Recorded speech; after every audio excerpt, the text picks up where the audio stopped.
What's up, y'all? It's the Gun Sailor, and welcome back for another video. This one's going to be engraving another Glock custom design. We're going to be using a 20-watt fiber laser. First step is going to be breaking our Glock down, which is fairly easy. I have another video. I'll link it below so you can check it out. But of course, we're going to take our spring out and our barrel out. We're going to wipe her down and get started. Now, usually if I'm doing my first cut of the day, which this is, I'm going to size it up and then use a metal business card. Those are easy. You could just run your design on there to see how it looks, make sure everything is dialed in and very detailed.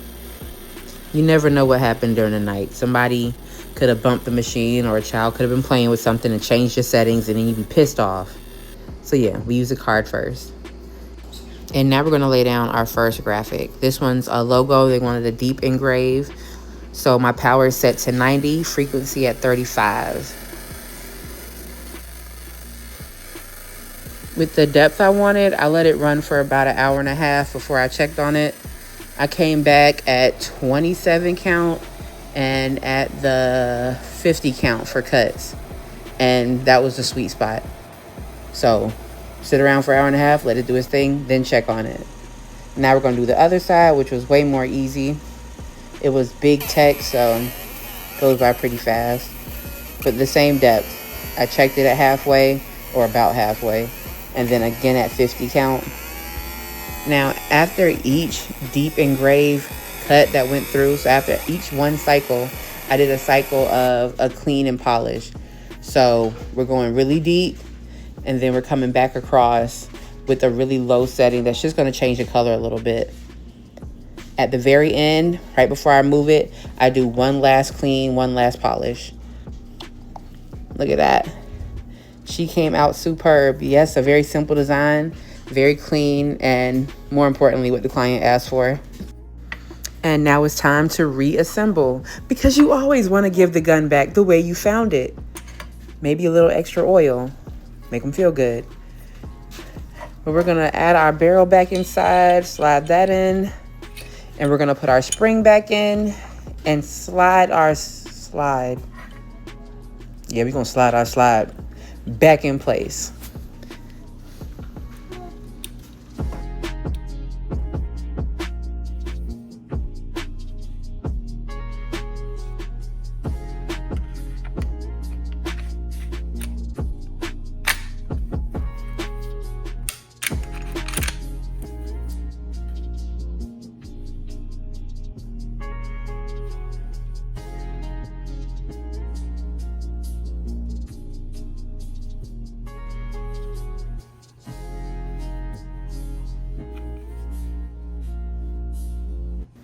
Now on to our next part, our Glock case, which is also getting customized. We couldn't let it just go out here naked. Y'all know I'm a soldier, right? So I had to do the soldier thing, right? Yes, we put the No Limit logo on this Glock case, and it came out nice. Of course, we had to do 3 passes, and I'm gonna have the settings at the end of the video, so make sure you watch to the very end. While I have your attention, do not forget, you have to like, comment, and subscribe if you want more. And you have to hit that bell button if you want notifications. Also, this is your opportunity to go down below and rate our gun and case. 1 to 10, y'all. 10 being amazing, 1 being less than impressive. Guys, thank you for tuning in. Like, comment, and subscribe. And as always, stay dangerous.